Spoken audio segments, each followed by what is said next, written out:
Good morning, good afternoon, good evening, whenever you tune into this.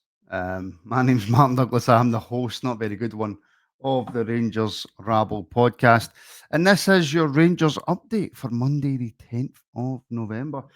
These shows will be replacing the afternoon Rabble just during the international break. As obviously, look, the longer the international breaks on, the less kind of Ranger stuff there is to talk about. And I've always said one thing I won't do is just put out content for content's sake. So if there is stuff to talk about, then we will put out these Rangers updates. And if there isn't, then we won't. It's really, really as simple as that. Now, first things first on today's show, it's technically not Rangers related, but I just thought I would put out a big well done ex player, Nacho Novo, who has left Drumchapel as manager and is now the new manager of Darvel. Very good club, Darvel, very well run club, Darvel. So congratulations to Nacho. Hopefully he can go from strength to strength and do really well there and move his way up the managerial ladder. But yeah, Nacho Novo, new manager of Darvel. Fair play.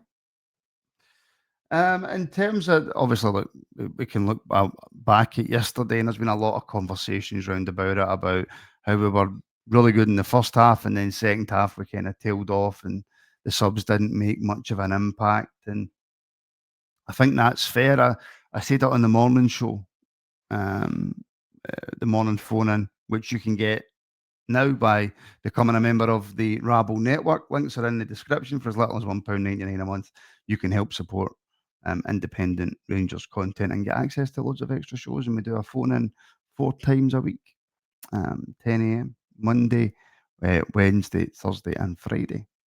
But there was a lot of conversations on that this morning surrounding, the second half performance was worrying. And the point that I made, and please get in the comments. I'm not used to doing this recorded stuff. I'm used to doing this live, but get in the comments if you agree or disagree. I can't remember the last time I watched a Rangers game and genuinely sat there at points in the second half and went, it's boring. The game's done. The game's won. I don't feel under any stress or pressure about Dundee getting back into it. Yes, there was times in the second half where Dundee had a hell of a lot of possession. There was a stat that came up, I think, at one point, Dundee had 73% possession. But at no times did I feel worried. And when was the last time we felt like that watching Rangers? I remember loads of times under Walter, watching Walter's games, and the games were done. Dick Advocat, the games were done. And like the last 30 minutes of games was boring because nothing much happened. So it was just nice to feel that again, knowing that, oh, right, okay, we're going to go and win. The game's pretty boring, the game's done, but it's just nice to have this feeling rather than sitting there with 10 minutes to go going, oh, no, it's going to be a long, long 10 minutes. But the first half was encouraging, really, really encouraging. I thought we played some really nice stuff. I thought the link up play was good. I thought the attacking threat that we brought was really, really good. And I think that's things that we need to take into this international break and be positive about moving forward. That Danny Rowe is starting to make a difference to this team. He's making a, in my opinion, just my humble opinion, he's making a difference to the confidence of the team. He seems to be getting the players round about him. He's definitely making a connection with the fans. You've seen that after the game, which I love. Your manager going out and making a real connection with the supporters, especially the way that we felt under Russell Martin and Kevin Thelwell. And it's just nice to see a manager kind of making an effort. Um, Second half, yes, look, we made the changes, 3 changes at half time. And again, please do get in the comments and let me know your thoughts. But I mean, they made no impact to subs. Chermiti made little to no impact. Asgard's really worrying for me. He wants too much time on the ball. It's as if he wants to look fancy. As if, yep, I'm the man, and I'll show you I'm the man. Well, you've not showed it yet. You've had one, don't get me wrong, phenomenal goal that you scored that was out of this world. The connection you made in the ball, the speed, the pace, the power, the accuracy, it was phenomenal. That's it, really. You're not controlling games. You're wanting too long on the ball in the middle of the park. You're losing possession. You're getting the ball, and he's got no awareness of what's round about him on the pitch, which is equally as worrying for a creative threat, a creative midfielder going forward. He's got no idea what's round about him, none whatsoever, and that's not great. The defence is obviously going to be still a worry, and that has to be rectified in January. But yeah, I think that Danny Rose looked at that game and he's went at half time. And again, I will repeat myself as I do quite a lot. I could be completely wrong. But I think Danny Rose looked at that and went, I've got an opportunity here to get Chermiti a goal. I've got an opportunity to put him into a game that we're in total control of. And maybe if he just made the Chermiti change at halftime, maybe that might have helped rather than making three subs at halftime. But I think he was thinking to himself, I can get these guys in the park and get them some confidence, get a few more goals, carry on the way the first half went, and it backfired because the second half was a non-event, apart from obviously Kasama's trademark cut inside and curl into the top corner. But a brilliant goal, great for Kasama. Again looked as if he's got the weight of the world on his shoulders after he scored. It wasn't like a real celebration of him. I'm hoping maybe he was just having a bad day or something like that. I don't know, but yeah, the Chermiti thing's really starting to worry. And look, we've had Duncan Ferguson coming out into in the papers and trying to back him up. Obviously, the Everton connection there as well, and Duncan seems to be going along the same sort of lines as Stelwell. And he's got all the attributes. All that's missing is luck and confidence. Well, he needs to find that confidence pretty soon. And I mean, after his celebration, after he scored his goal, if you've not got confidence, don't make that celebration because you need to back that up. You really, really need to back that up. And that goes along with Raskin as well, by the way, after telling us all to calm down after he scored and like that. Well, you've not done much this season yet. So, don't be jumping the gun and telling the fans to calm down. Start improving and start playing a lot better, and then we'll calm down.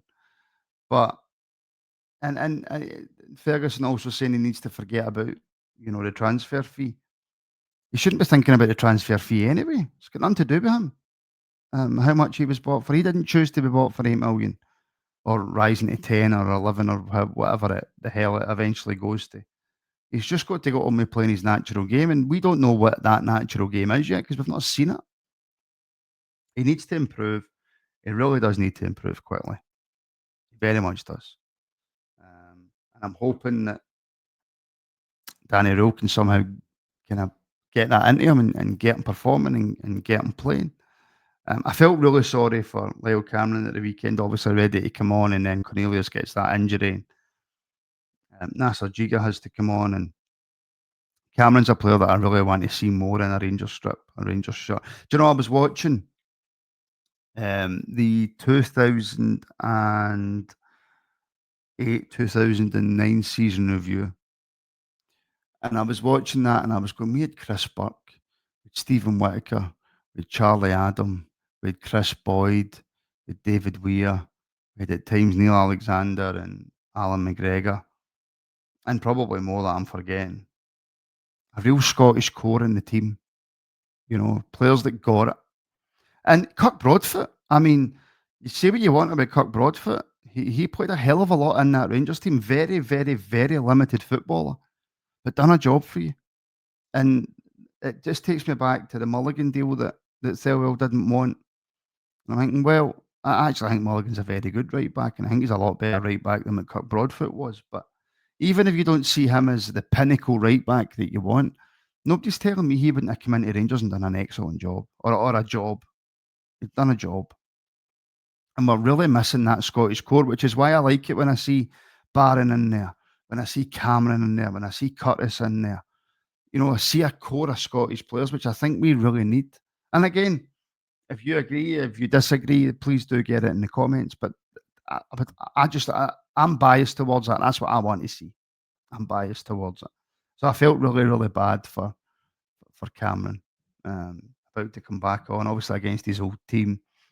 Players tend to do well against their old teams, don't they? And I suppose really Mikey Moore. I mean, that goal, it showed you how much that meant to him. And I was delighted for him. He's a player who he wants to perform well every week. I think he's just as hard on him as I think is what a lot of supporters have been. He really, really, really wants to do it every week. And that the reaction to that goal showed you, and then coming out after the game and saying, it plays in my mind when I don't score. It's kind of what you want to hear, to be honest. And Do you know, before the Dundee game, there'd been a lot of people in the comments and stuff saying, "No, I can see it with Mikey Moore. I can see the player there. I can," and I was thinking, I'm sorry, I'm not seeing what you're seeing. Never see it. Never see it. Never see what he can bring, and how hopefully now this catapults him now as a catalyst for him to start performing like that week in, week out for Rangers, because that'd be massive for us moving forward. I said it on the morning show, and I will say it again. We have a real opportunity if we get January right. We have a real opportunity to go on and do something domestically this season. Right now, we're not the favourites, and we don't deserve to be the favourites. And of course, Celtic can go out in January and spend and bring in a new manager, and they can get a catapult for that as well. Of course, they can. But we've got a real opportunity if we get it right, um, to do something domestically this season. It's going to take a lot. It's going to take everybody's favourite Thelwell and Sons to get it right, but there's an opportunity there. There's an absolute opportunity there. And one thing that has been spoken about is we've been linked to a few defenders recently, and the talk around the steamy is that if we bring in a defender or two, that Nasser Jiga's loan will be cut, it will be terminated in January, and he'll be sent back to Wolves. Again, not something I would be against. Nothing against the guy. I just don't think he's got it to play in Scotland. I just, again, the confidence issue with him, he completely lacks any sort of real confidence. And I really apologise about my voice, by the way. It's a bit croaky from the weekend and it's not going back. But yeah, Giga's a player. He's just not going to work in this Rangers team for me. He's not. You look at him and he looks physically commanding and he looks like a big, strong boy. He doesn't show it on the park. He really, really doesn't show it on the park. So his loan could be terminated if we get the right defenders in January, which I would be happy to see. Obviously, look, John Souttar's going to be leaving at the end of the season. There's been no contract talks opened up with him, and his contract runs out at the end of the season, so he'll be gone as well. And we need to try and bring in a left back. But we'll discuss more about the transfer window a wee bit closer to it. This is just a wee show that we're doing now that's replacing the afternoon rabble. Basically, just bringing out the latest in the Rangers news. And the news today is that there isn't a lot of news. So we're just basically covering the game from the weekend. We will be live tonight if you're watching or listening to this on Monday the 10th before 7:15. We're live tonight at 7:15 with a Monday Night Rabble. We're also live tonight on public YouTube at 6:30 for the Rangers Women's Show, where the guys and girls will look back at the one in the Cup at the weekend, which puts us into the semi-final of that. The show at 7:15 tonight is on the Rabble Network. That is the membership side of the Rabble, which you can get now for as little as £1.99 a month. All the links are in the description. The stuff on YouTube's live, the membership stuff, and then it is re-uploaded onto Patreon. So if you prefer to just listen to your audio stuff and you're not that fussed about tuning in live, then you can join up to the Patreon. If you like your stuff live and you like to get involved in the comments, then it is YouTube for you. So yeah, have a lovely rest of your Monday, folks. Thank you very much for watching. Please make sure that you like and subscribe as well. It really helps the channel out. We have took in something like 350 subscribers in the last 28 days, which is incredible. So thank you very much for all that. Help support us as well through the memberships if you can. And thank you for watching. We'll speak very, very soon.